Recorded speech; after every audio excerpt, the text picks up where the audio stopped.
Can I help you guys? What's up? I don't answer questions. So this video is a perfect example of how deeply shameless police officers in the United States are.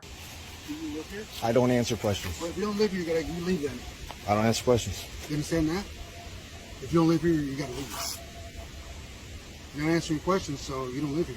Because nobody lives here. It's abandoned. You sure about that? You're not telling us any different. I don't have to. Ha ha ha ha ha. Get it, go. Don't touch me. Go. You go to jail. Go. So notice how this person knows what their rights are and knows that they don't have to answer questions for police officers, but then of course the police officers ask, oh, well, do you live here?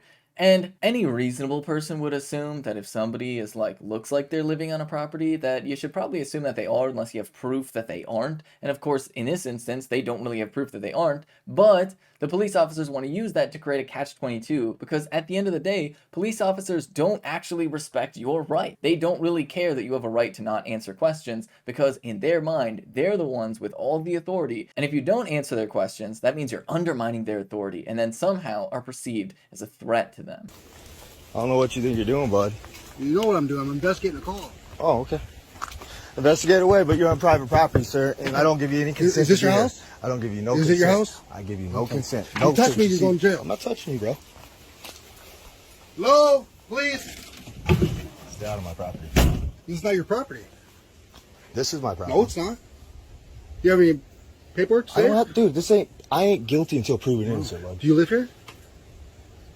And so notice how the police officer turned this around. Because now the burden of proof is on the person who is already there to establish that they live here, to just magically turn up some sort of deed instantly, when the reality is that these police officers are just frustrated that this person is not cooperating with them because, of course, they know their rights and they're asserting their rights. Something that we all know police officers hate when you do. You live here? I don't answer questions. Exactly. What? So are you just assuming things? How's that going to hold up in court? I want to find out who lives here. How's that going to hold up in court? Lawyer. I'm going to find out who lives here. Lawyer? Yeah, you're a lawyer, okay. right? Yeah, sure. I'm going to find out who lives here. Mm-hmm. If you have no permission to be on here, okay. out. Yeah, we'll see. Okay, we'll see. We'll see what you find out, bud. All right. Have a good day. Well, I might leave. Have a good day. You're not leaving, dude. So notice throughout that video that there are many times where oh, if you touch me, you're going to jail. If you touch me, you're going to jail. Where these police officers are quite literally trying to think of any circumstance under which they could arrest this person, which really is what police officers do a lot. They will try to find any excuse that they possibly can to arrest somebody because fundamentally that's all they really can think to do. Instead of trying to deconflict any particular situation, police officers think about how they could escalate things. They think about all these paranoid hypotheticals of how could somebody be like this evil mass murderer who's secretly out to kill all police officers when most people are just trying to go about their day-to-day lives and they're not trying to have an interaction with the police that lasts a ridiculous amount of time or at all even. But of course, that never really enters the mind of a police officer because police officers are actively trained to be paranoid. They are trained to fabricate things in their mind that are specifically designed to justify whatever violence they potentially might inflict on regular people who are just trying to go about their day. Quite literally, our entire system of policing is built around this concept of cowardice, really.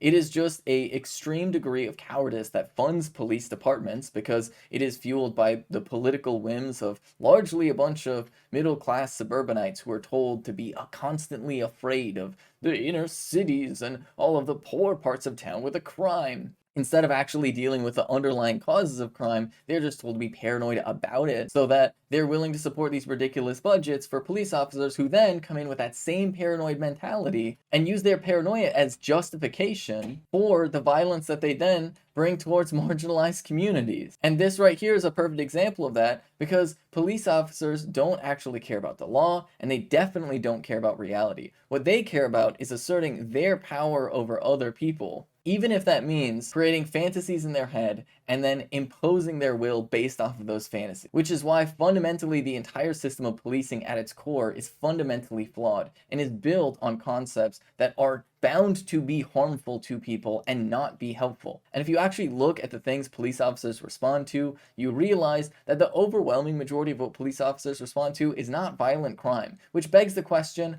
why even invite a man with a gun into that situation in the first place? Why bring the threat of violence into situations where there wasn't one before? And of course, the end result, the only answer is cowardice. extreme cowardice, both from the people who are supporting these policing institutions, all the way to the police themselves as individuals, who are definitely trained to be cowards.